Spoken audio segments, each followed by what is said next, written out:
Hola Ludwig, ya te veo. ¿Qué tal? Qué gusto. Bueno, muchas gracias a todos los que han podido conectarse el día de hoy. Hoy día continuamos con las capacitaciones. Hoy día vamos a hablar acerca de Nutrition Day en asilo de ancianos y en atención primaria. Y para esto, pues vamos a empezar con el de atención primaria, que es un poco relativamente nuevo. Hay mucho más, hay mucha más experiencia con la sección de hospitales y de terapia intensiva. Luego se sumó el área de oncológicos y luego se sumó también, bueno, el área de quirúrgicos y pues asilo de ancianos también fue uno de los primeros. De hecho, los primeros tres fueron UCI, hospitalización y asilo de ancianos. Y el más reciente, la nueva adquisición, por decirlo así, es el de atención primaria. Entonces, quien les habla, la doctora Belín Frías, es la coordinadora nacional de asilo de ancianos y de atención primaria.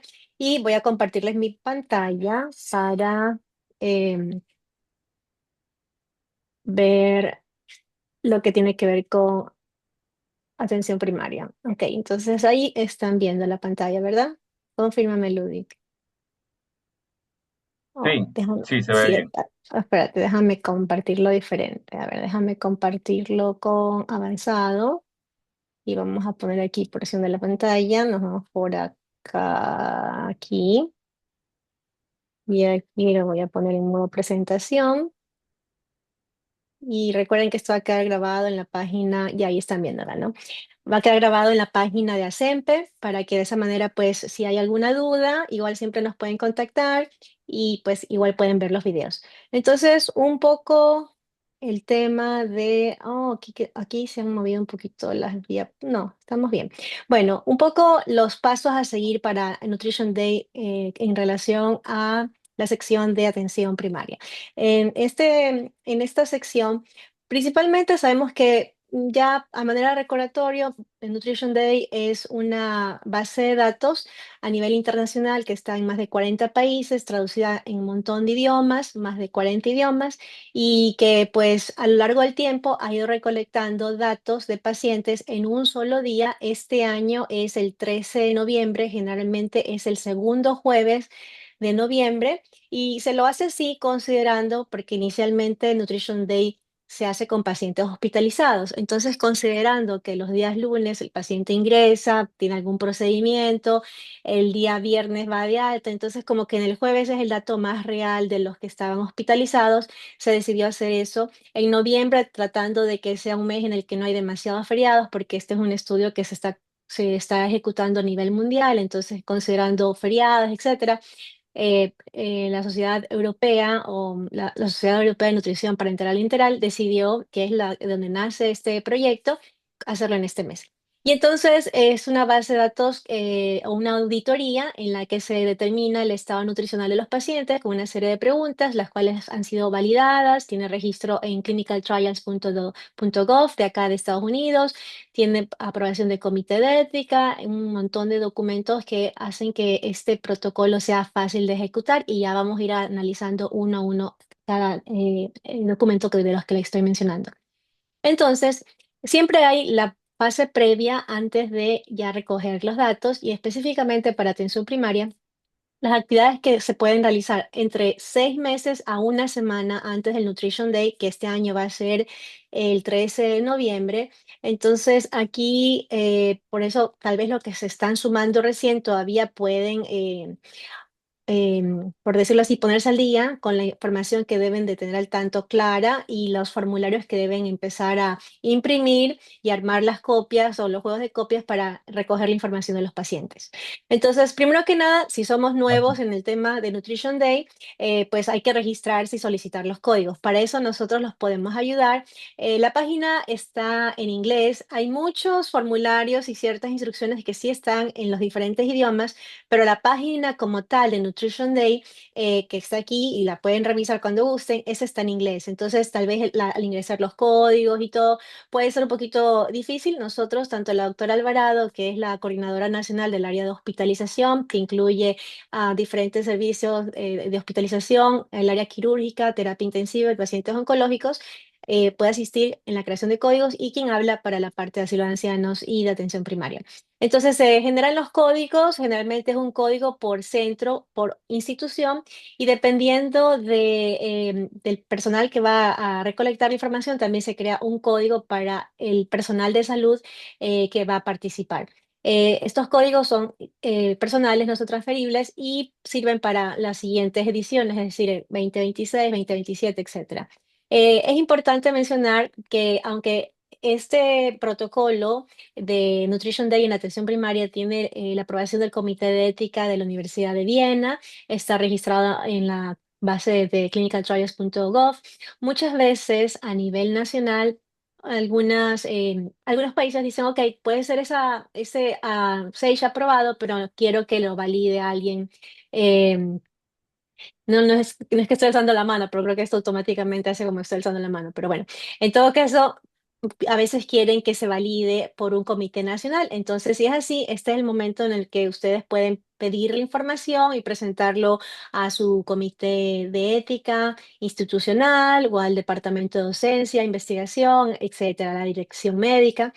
Y bueno, entonces eso es lo que habría que revisar. Generalmente, cuando un comité de ética internacional aprueba un protocolo por default o por defecto, el nacional, que tal vez tiene rigurosidad media, lo adopta y lo acepta. Porque generalmente estos comités de ética un poco más internacionales son más rigurosos y algo que es importante destacar es que si este protocolo está registrado en la base de datos de clinicaltrials.gov, eso es una, por decirlo así, da una confianza de que este estudio tiene todos los parámetros metodológicos de manera adecuada, registrados y aprobados. Entonces, allí, por decirlo así, con eso se cubre bastante bien la ejecución del estudio, pero muchas veces el país o la institución dice, no, quiero igual que sea revisado y toda esta información está colgada en la página web de Nutrition Day, pero igual nos pueden escribir por interno y se las facilitamos.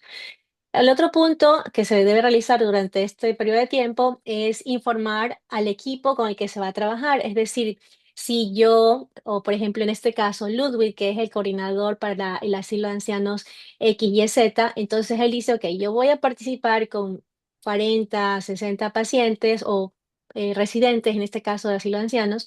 Entonces él dice, bueno, yo voy a trabajar con tres residentes, posgradistas, estudiantes, lo que sea, y entonces él ya debe de informar al equipo sobre la actividad que se va a realizar, familiarizarse con los formularios, los pasos a seguir, etcétera.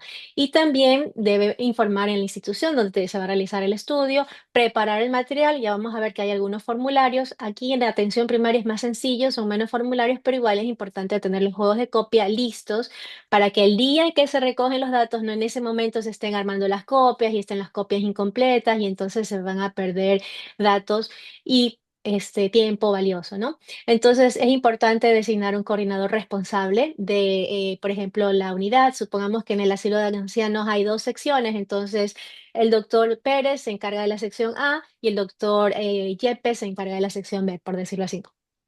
Es importante imprimir los cuestionarios, el formulario de consentimiento informado, que ya se los voy a mostrar, de acuerdo al número estimado que yo considero que van a haber en ese momento de pacientes, en este caso para atención primaria, en el asilo de ancianos de residentes en el asilo, ¿no?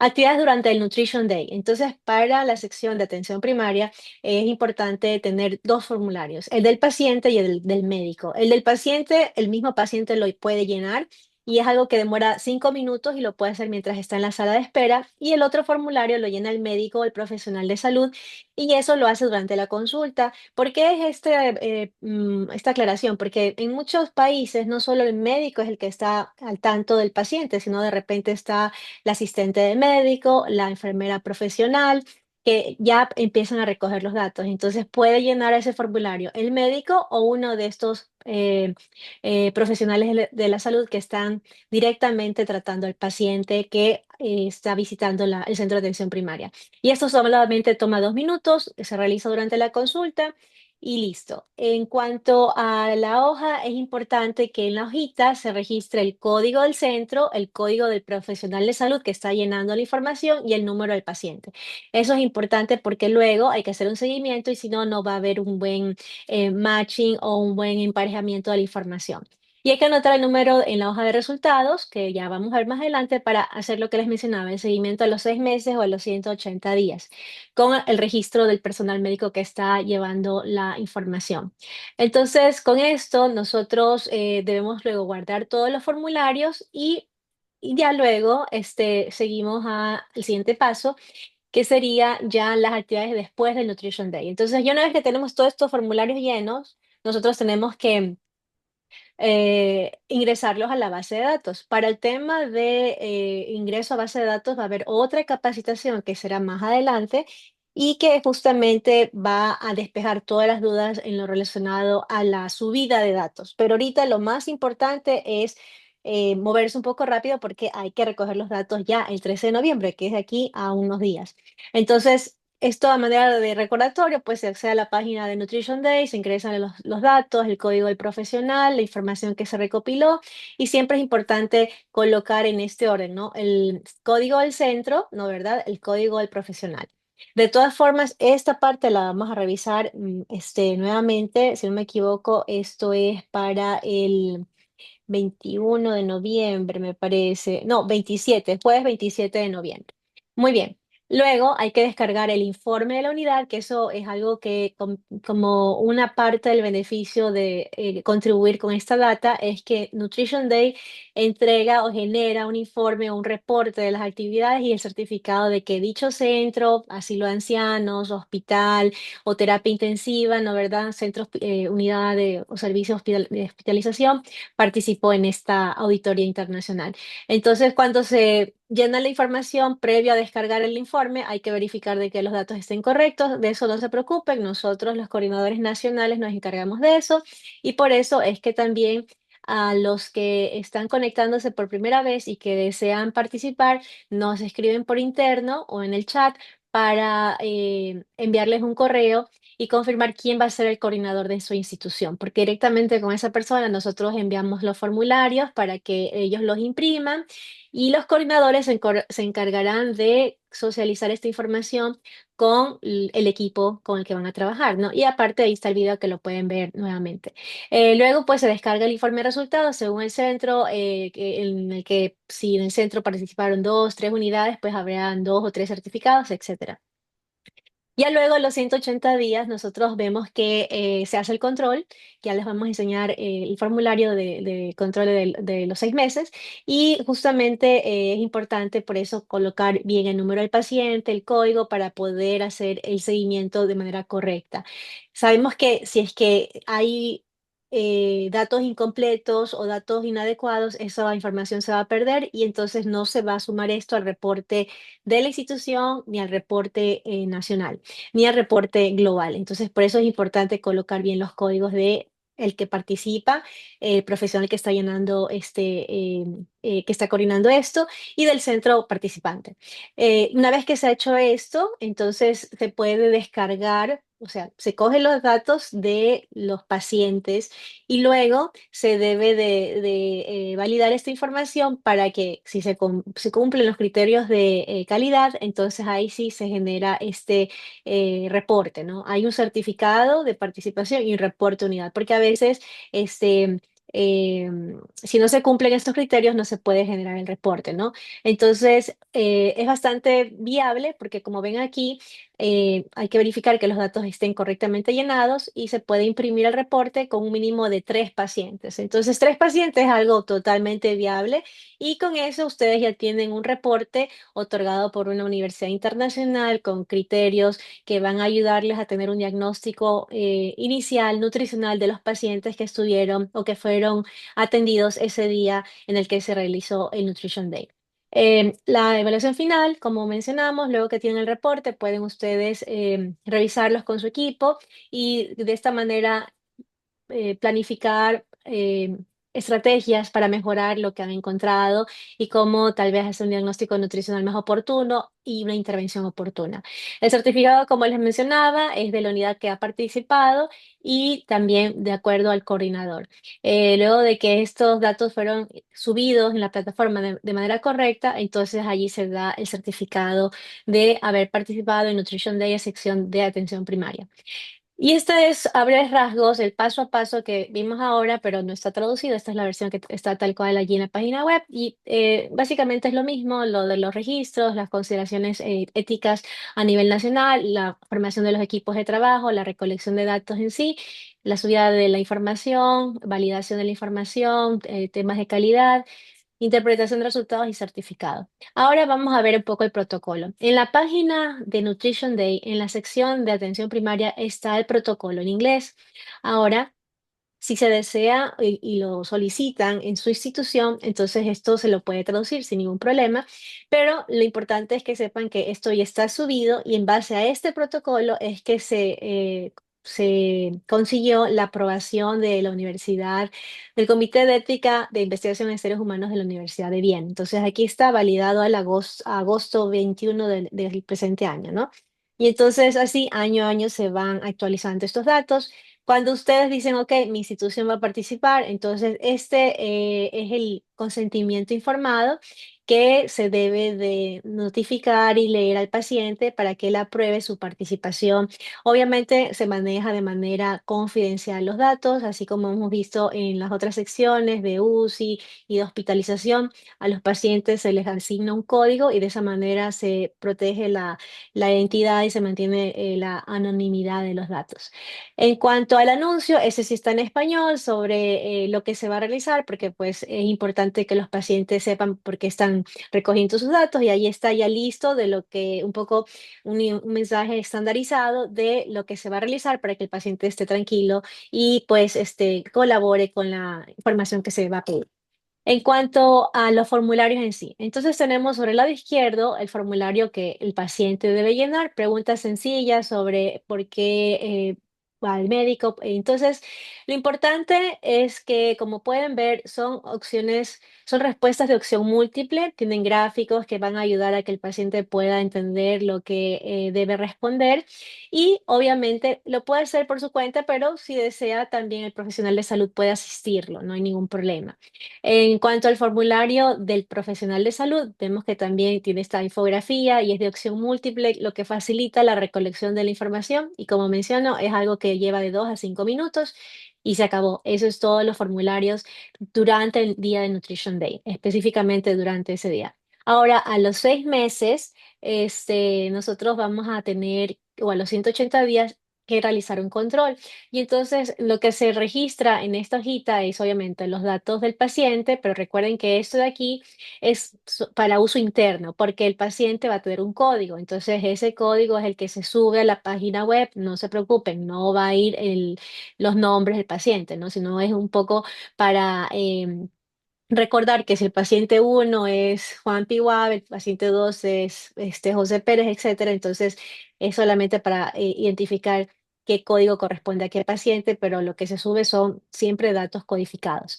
Y acá, obviamente, fecha de nacimiento, si es que hay alguna información adicional que se desee añadir.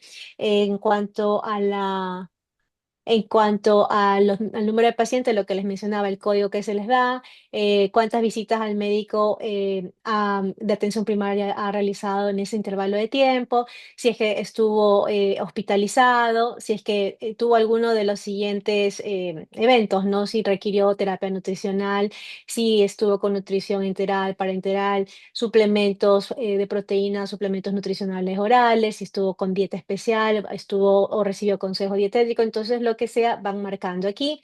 Si luego el paciente es admitido a cuidados prolongados en ciertos países, el paciente una vez que está en hospitalización, no necesariamente lo envían a la casa, sino que a veces pasa a un centro de cuidados prolongados hasta que el paciente se restablece por completo y ahí sí es dado de alta. Entonces, eso, por ejemplo, no se aplica tanto en Ecuador, pero es algo que en algunos países se realiza de esa forma. Si es que el problema de salud se resolvió, pues se marca también allí si no hay más seguimiento del paciente, si no hay necesidad de realizar seguimiento, si está con algún tratamiento de manera continua o si el paciente fallece, ¿no? Entonces vemos que son datos bastante sencillos y fáciles o rápidos de llenar. Muy bien, eso es en cuanto a mi parte. De ahí creo que vamos con Irene. Ahí están mis correos que me pueden escribir. Y déjenme, creo que todas las preguntas las vamos a dejar para el final. Y yo no sé por qué quedó esto alzado. Ya, ok. Ah, déjenme ver si la doctora Alvarado ya está por conectarse. Bueno, mientras se conecta a la final, si tienen alguna pregunta, pueden realizarla. Ludwig. Sí, ¿qué tal? ¿Cómo Ajá, estás? bien. Siempre un gusto hablar contigo. Este, Igual. defíneme bien. Mira, yo entiendo lo que es atención primaria, pero por ejemplo, Ujú, un gerontológico entraría como es, por ejemplo, el Arsenio La Torre, que van los adultos mayores a hacer ejercicio, pero igual ahí tienen una atención por dos, creo que son dos médicos que tienen ahí en el C ajá. gerontológico, en el Arsenio La Torre. Eso sería atención primaria y se podría coger esa data si es que ellos lo Claro, quisieran. sí, si ellos quieren, sí, porque, o sea, el concepto es que son pacientes que no están hospitalizados, sino que acuden a su control y están, solo como ni siquiera en una intervención, por ejemplo, ambulatoria, porque los ambulatorios también, se los puede considerar en la parte de hospitalización, siempre y cuando reciban una comida mientras están hospitalizados. Esa es un poco la Claro, diferencia. Ajá. Ujú. claro, entiendo. Ujú, entonces sí, Entonces si ese de tendría, allí pudiera ser sin problema. ya, entonces a ver cuál es la apertura de ellos para Ujú, ver. Sería solo que llene el médico ese formulario y le ujú. darían el paciente el otro para que ellos lo llenaran. Exacto, sí, es súper práctico. Son solo dos formularios y entonces uno, el paciente lo puede llenar, pero tú sabes que de todas maneras son pacientes ya, Sí, son pacientes sí, mayores, ¿no? ajá, ¿Verdad?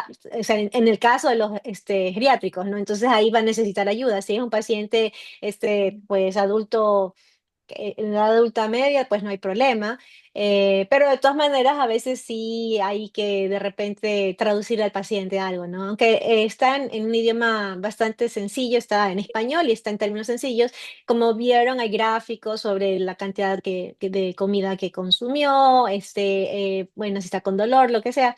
Entonces, pero si aún así necesita una asistencia, pues el personal de salud, que puede ser el médico, la enfermera profesional, o el asistente de médico, como hay acá, es el que estaría, pues, sería el responsable de explicarle al paciente a qué se refiere con cierta pregunta en el caso que no entiendan. Todas las preguntas de los formularios, de todos los formularios de Nutrition Day, de lo que corresponde a atención primaria, asilo de ancianos, hospitalización, UCI, etcétera, tienen un PDF donde está la explicación a qué corresponde cada pregunta y las opciones de respuesta. Ese claro. formulario todavía no está liberado en español, pero eventualmente cuando esté, pues igual lo socializaremos, igual se puede, podemos pasarle el formulario en inglés, pero ahí también está un poco las opciones que hay, ¿no? Están ahí marcadas, pero a veces al paciente hay que explicarle a qué se refiere esta opción. Entonces, bueno, ahí también tienen esa información de respaldo. No sé si alguien Ujú, más tenga otra pregunta. ujú. Buenas tardes. Yo Hola, sí. Valeska. Ajá. Yo soy nueva, recién estoy ingresando a esta nueva capacitación, bueno, la última capacitación tengo entendido. Y bueno, Ujú, estaba viendo los videos como me comentaron en Drive. ujú, Este, ahorita usted comentó al inicio como que yo ujú. tengo que poner en contacto con usted para que tener un encargado. Eso no entiendo. Ya, lo que pasa es que como les enseñé en los primeros pasos del Nutrition Day, para cualquier sección, sea para hospitalización, asilo de ancianos, atención primaria o cirugía oncológicos, siempre si se va a empezar, necesitas tener códigos, porque los formularios están en la página web de Nutrition Day. Ah, voy a compartirles de nuevo la pantalla para que pues vean mejor esa partecita, ¿ya? A ver, vámonos por acá y vámonos por aquí. Y les voy a compartir la pantalla acá. A ver, ¿dónde estamos? Aquí. Ok. Ok. Ahí están viendo mi pantalla, ¿verdad? ¿Sí? Sí. Sí, sí. Sí, ya, perfecto. Entonces, bueno, por decirlo así, esta ruta de trabajo, pasos a seguir, es similar para la mayoría de las secciones Nutrition Day. Entonces, necesitas tener un código porque aquí en la página web, donde estoy aquí marcándola en la parte inferior izquierda, al entrar a Nutrition Day es una página bastante amigable, es bastante fácil de identificar. Es más, a la final, vamos, ¿qué pasó? ¿Hay alguna pregunta por ahí? O si no, por si acaso alguien esté con alguna interrupción, voy a ponerles en mute a todos, ¿ya? Igual, si es que tiene una pregunta, alzan la mano y con gusto la respondemos. Entonces les voy a compartir. Ah, Irene, ya estás lista, ya, ok. En tal caso, vamos a hacer esto. Como la doctora Alvarado, en honor al tiempo, para que ella pueda exponer su parte de asilo de ancianos, vamos a dejar que ella exponga la parte de asilo de ancianos y retomamos las preguntas que tengan. Y ahí te puedo mostrar, Valesca, en la página web de Nutrition Day, dónde están los cuestionarios, ¿no verdad? Que los puedes descargar de allí o te contactas ya sea con Irene o conmigo, dependiendo de la sección con la que vas a trabajar y te podemos enviar los formularios. Pero los códigos también los puedes crear a través de la página de Nutrition Day, pero como les mencionaba, la página está en inglés, entonces un poco para mantener para evitar confusiones y todo, nosotros preferimos crear los códigos y enviarles ese código para así, como coordinadoras nacionales, saber qué centros de Ecuador están participando. Entonces ya tenemos nosotros clasificados por ciudad, por instituciones y ahí es más fácil luego tabular todos los datos porque no sé si recuerdan o no sé si estuviste presente o has visto el primer video informativo de Nutrition Day, la idea es que no solamente recojan los datos, tengan el certificado, tengan el reporte, sino también eh, generar planes de acción y eso lo hace cada quien con su equipo de trabajo en su institución, pero también la idea es poder incrementar la producción científica, porque a través de esos datos pueden presentar conferencias, pósters y artículos.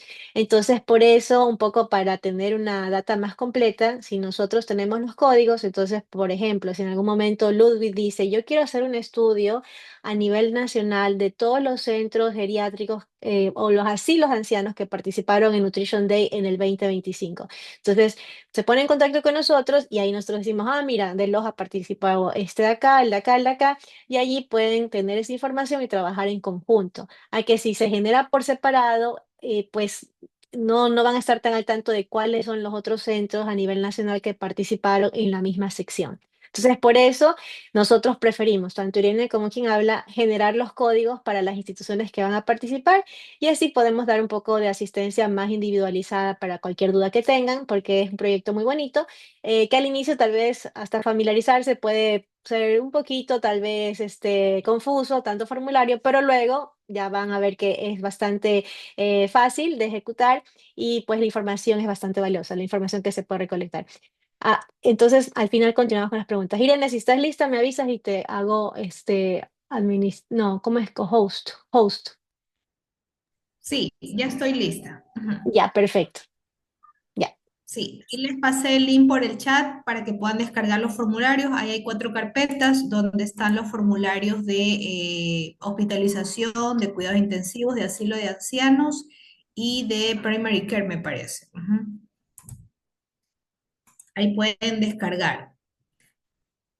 Bien, voy entonces, no voy a prender mi cámara, pero escuchan creo que mi voz. Vamos entonces a revisar el llenado de los cuestionarios para asilo de ancianos, ¿sí? Esta primera hoja es una hoja que todavía se sigue manteniendo en el asilo de ancianos y es la hoja de COVID, ¿sí? Entonces, en este formulario, obviamente, pues se coloca la fecha en que se recolectan los datos, el código del centro y de la unidad. Luego, en número de paciente, vamos a colocar el código de la historia clínica o la codificación con la que tengamos nuestros pacientes. Y aquí básicamente hay 3 preguntas que uno debe llenar. Si está COVID presente positivo para ese día, sí o no. si ha tenido COVID en los últimos 3 meses, de 3 a 6 meses, de 6 a 12 meses, más de un año o nunca. Y la tercera pregunta es si ha sido hospitalizado durante la infección, en este caso en el asilo de ancianos, por diagnóstico de COVID, ¿no? Ese es un formulario que aún se mantiene en asilo de ancianos. Y luego, pues, vamos a revisar en sí el formulario. Esta es la primera hoja del formulario de asilo de ancianos de la residencia. Asimismo, pues, esta hoja tiene los datos de la fecha, el código del centro y el código de la unidad, si es que hubiesen, pues, varias unidades. En esta hoja se van a recopilar cuántos usuarios, cuántos pacientes esta unidad tiene, ¿no? Además, cuánta es la cantidad máxima de usuarios por unidad y también cuál es el número máximo de usuarios en la institución. En la unidad significa que puede ser que en la casa o asilo de ancianos hayan varias unidades, pero si es un solo, digamos, unidad, pues ahí vendría a ser la misma cantidad. Entonces, el primer dato que debemos llenar de la casa de asistencia de asilo de ancianos es si en esta unidad o hospital o casa asistencial, mejor dicho, hay una dietista o nutricionista, sí o no. También si hay una persona responsable para las preguntas específicas de nutrición, que a lo mejor puede ser que en este centro solo haya médicos, solo haya quizás enfermeras. Entonces, si hay una persona responsable que está llenando esta parte de la encuesta nutricional. Bien, luego tenemos una tercera pregunta donde nos evalúa si se valora regularmente la malnutrición o el riesgo de malnutrición en los residentes, o sea, en los ancianos, ¿sí? Aquí solo tenemos que escoger una opción, es decir, una vez cuando el paciente es admitido, otra opción podría ser aproximadamente una vez al mes, 4 o 6 veces al año, 1 o 2 veces al año o nunca, ¿no? Porque estos pacientes ya son pacientes que generalmente pues están viviendo allí regularmente, ¿no? Bien, luego tenemos esta pregunta que nos habla sobre la evaluación de la malnutrición o del riesgo de malnutrición en los residentes. ¿Bajo qué sistema se hace? Entonces las opciones son índice de masa corporal, evolución del peso, registro de la cantidad de comida, la parte clínica, el cribado, que podemos ahí ver varias opciones como el MNA, el MOS, el NRS o cualquier otra escala que se pueda utilizar u otros, ¿no? Luego tenemos esta pregunta de con qué frecuencia se pesan a los residentes habitualmente. Aquí solo hay que escoger también una sola opción. Por ejemplo, una vez en la admisión, aproximadamente una vez al mes, de 4 a 6 veces al año, 1 o 2 veces al año o nunca se los pesa. Esta hoja entonces es la hoja que vamos a llenar por cada casa asistencial, una sola vez. Y luego ya tenemos la hoja, que es la número 2, la hoja de residentes número 2. Esta sí la vamos a llenar por cada paciente. Es una hoja en realidad, como se dan cuenta, es solo un formulario súper corto. Entonces, asimismo, la fecha, el código del centro, el código de la unidad, y aquí están algunos datos. Primero, obviamente la hoja del consentimiento, que es la misma, que ya mismo la podemos volver a revisar, es la misma que se utiliza para hospitalización, para UCI, para unidades oncológicas y obviamente para residencias, ¿no?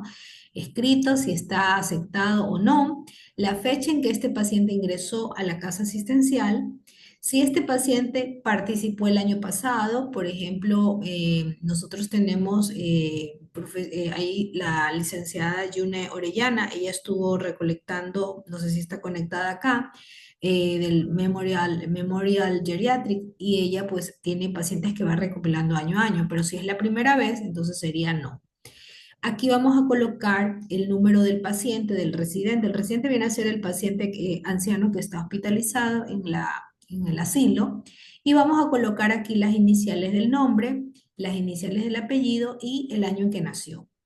Luego acá escogemos pues el sexo masculino o femenino. Vamos a colocar la estatura en metros, por ejemplo, 1,70 m, ¿no?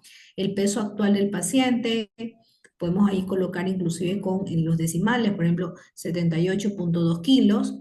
El peso que este paciente tenía hace 3 meses y el peso que tenía hace un año, ¿sí? Aquí en realidad no especifica si es un peso medido o referido, pero lo importante es tener una referencia para ver si este paciente, obviamente, en el transcurso de de que habita en esta casa asistencial ha perdido peso o no.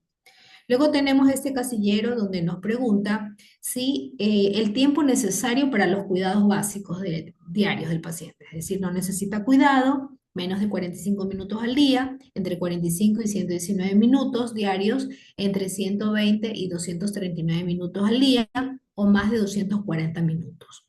También vamos a evaluar la movilidad del paciente, es decir, este paciente se puede movilizar de la cama al sillón, puede tener autonomía dentro del interior de su habitación o sale de la unidad, es decir, puede caminar, movilizarse sin ninguna ayuda, ¿no? También se evalúa si el paciente, el residente, es capaz de expresarse oralmente o no verbalmente, sí o no. También en cuanto a la cognición, si este paciente sufre de, si no tiene demencia o si tiene demencia, si es leve o severa. También características como la depresión, si no padece de depresión o si la tuviera diagnosticada, si es una depresión leve o severa. Vemos también aquí, dentro de las causas de por qué este paciente está en un asilo de ancianos, los diagnósticos, aquí podemos tener múltiples respuestas. Por ejemplo, causas pueden ser un diagnóstico de un tumor o un cáncer, una afectación del sistema nervioso como la demencia, la esclerosis o el Parkinson, afectación del sistema musculoesquelético, afectación del sistema cardiovascular o pulmonar, por ejemplo, insuficiencia cardíaca o EPOC, u otra causa, ¿no? En esta misma columna también vamos a evaluar si había alguna enfermedad aguda o situación de estrés psicológico durante los últimos 3 meses. Las opciones son sí o no. Y también se sorprendería si el residente muriera en los próximos 6 meses o en las próximas 4 semanas, ¿no? O sea, aquí evalúa, pues, cómo considera el paciente si ocurriera esto, sí o no lo sabe, ¿no? Vemos también aquí el número de medicamentos que el paciente recibe. Esto lo evaluamos con enfermería. Estos pacientes a veces tienen polimedicación, ¿no? Entonces, ¿cuántos medicamentos diariamente reciben, ¿no? Pero también tenemos acá una lista de fármacos que tenemos que colocar si los recibe o no. Por ejemplo, si tiene prescritos antidepresivos, antibióticos, opiáceos, sedantes o calmantes, o antipsicóticos o neurolépticos. Esta es la parte, digamos, clínica. Por acá tenemos si tiene malnutrición, sí, no, o está en riesgo. Si hay deshidratación, sí o no. Si tiene problemas de disfagia, dificultad para deglutir alimentos, sí o no. No importa aquí el grado, solo si tiene disfagia. Si tiene también problemas de masticación, sí o no. También aquí ya vamos a analizar la parte alimentaria. Entonces aquí evaluamos si la dieta es sólida, sí o no, y esta puede ser también en purés o dieta enriquecida. Y si es que es así, tenemos que identificar si es una dieta triturada, donde a lo mejor el pollo, todo viene picadito, chiquito, para que lo pueda consumir de mejor manera, o también podría ser fortificada, es decir, que va con algún módulo de proteína, algún módulo de grasa o quizás algún suplemento, ¿no? Esto lo vamos a identificar acá, qué tipo de suplemento. Entonces, aquí pregunta si el paciente consume suplementos nutricionales orales. En este caso pueden ser líquidos o en polvo, sí o no. Si quizás pudiese ser que el paciente está en este asilo con una sonda enteral. Sí o no, no importa si es nasogástrica, gastrostomía, pero si la tiene o no. También se evalúa si el paciente está utilizando un soporte parenteral, sí o no, y si recibe alguna infusión, alguna solución salina o dextrosa. Luego también vamos a evaluar si este paciente ha disminuido la ingesta de los alimentos durante los últimos 3 meses debido a la pérdida de apetito, a problemas digestivos, a problemas de masticar o disfagia. Entonces, tenemos que averiguar si esta disminución ha sido grave, ha sido leve o no ha habido disminución de su ingesta. Luego tenemos cómo ha comido el paciente, el residente, en la última semana, ¿sí? Entonces, esto tenemos que preguntarlo con las cuidadores que están ahí a diario con ellos para saber si el paciente en la última semana ha comido más de lo normal, está comiendo lo mismo de siempre, normal, un poco menos de lo normal, mucho menos de lo normal, no ha comido nada o se está alimentando a través de una sonda, es decir, nutrición enteral. Si mi paciente entonces tiene alimentación por sonda o por vía parenteral y obviamente pues no ha comido, aquí también lo podemos graficar en cuanto a lo que logra comer, ¿no? Por la boca, ¿no? O sea, se consume del alimento todo el plato o las 3/4 partes, la mitad del plato, 1/4 parte del plato, no ha comido nada, se alimenta por sonda o no lo sabe. Y por último, esta pregunta donde nos evalúa si el residente necesita ayuda para comer, sí o no. Esta hoja formulario entonces la llenamos por cada uno de los pacientes. En el caso de los pacientes en residencia, a los 180 días tenemos que hacer una revisión de esta información y nos vamos a este formulario que es la hoja de lista de residentes y evolución de la unidad. Entonces aquí asimismo llenamos los datos, la fecha, que esto debe hacerse a los 130 días. Entonces tenemos primero una columna, ¿sí?, del paciente después de haber transcurrido los 180 días, que son 6 meses. Aquí está la codificación de este paciente, como normalmente pues está registrado, como lo hemos registrado en la hoja anterior que mostramos. El número de codificación del paciente, es decir, paciente 1, 2, 3, como lo hayamos puesto nosotros. Y también tenemos que evaluar si aquí mi paciente está en la residencia aún después de los 6 meses. ¿Cuáles son las opciones en esta columna que estoy señalando aquí?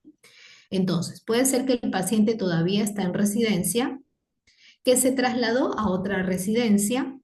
La C es que se fue de alta de la residencia, la D es que el paciente falleció y la E sería otras opciones, ¿no? Entonces aquí ponemos A, B, C, D o E. Si mi paciente tuvo un traslado a otra unidad o falleció, yo debo colocar en qué fecha ocurrió esto, ¿sí? Luego tenemos la codificación de COVID, ¿sí?, que es lo que ya habíamos evaluado pues en esta hoja que les había mostrado, que si el paciente era positivo en ese día, sí, código 1, no, código 2 o no lo sé, código 3, ¿sí? Esta que es el Q2 es si el paciente ha tenido un resultado positivo de COVID, en qué momento, ahí están las escalas. 1 sería de 0 a 3 meses, 2 de 3 a 6 meses, 3 equivale de 6 a 12 meses, 4 más de un año, 5 jamás le ha dado COVID o 6 no lo sabe. Y el Q3 es que si el paciente, el ancianito que está hospitalizado en este momento por una infección de COVID, ¿no? Sí, no o no lo sabe. En esta columna siguiente vamos a colocar el peso de ese momento, el peso actual de los 180 días que el paciente tiene, y luego vamos a evaluar esta partecita donde nos dice qué ha pasado en los últimos 6 meses.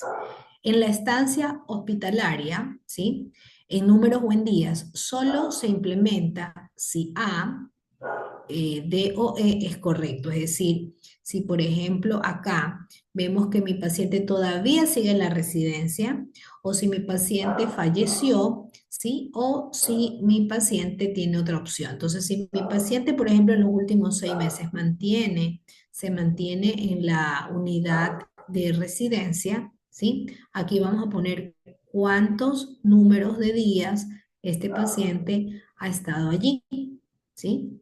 Por ejemplo, aquí han puesto 17 días, ¿sí?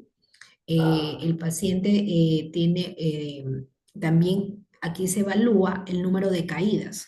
Mi paciente se ha caído, por ejemplo, 3 veces, ¿ya? Es decir, estas de aquí son preguntas de lo que ha ocurrido en los últimos 6 meses. Este paciente en los últimos 6 meses ha tenido 2 estancias hospitalarias, en total en 17 días, y se ha caído 3 veces. Y acá en esta última columna se pueden colocar los comentarios. Y así vamos llenando de cada paciente, ¿sí? Entonces, estos son los formularios de asilo de ancianos.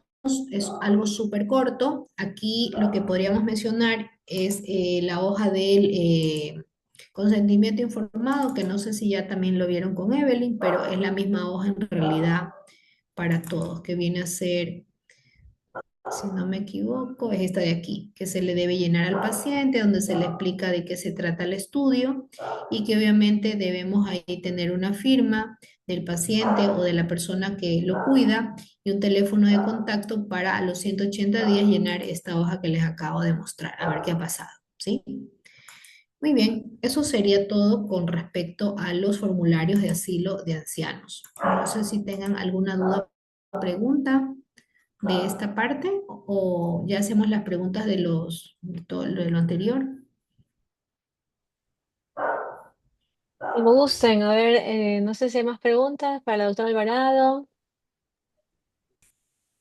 Y bueno, el formulario de consentimiento informado todavía está en inglés, pero sí aplica el que mostró Irene. Ujú. Hola Irene, qué gusto, solo saludarte. Creo que no debería tener problemas ahí para socializar eso y para realizarlo. Igual cualquier cosa te lo puedo escribir. Sí, con mucho gusto. Ahí igual les mandé el link para que con ese link puedas descargar todos los cuestionarios que vayas a utilizar y coordines cuántos pacientes son y ya los tengas listos para ese día. Perfecto, dale amigo. Listo. Perfecto, entonces no sé si no hay más preguntas. A la final, podemos dar por concluido la sesión. Y entonces, déjame parar la grabación.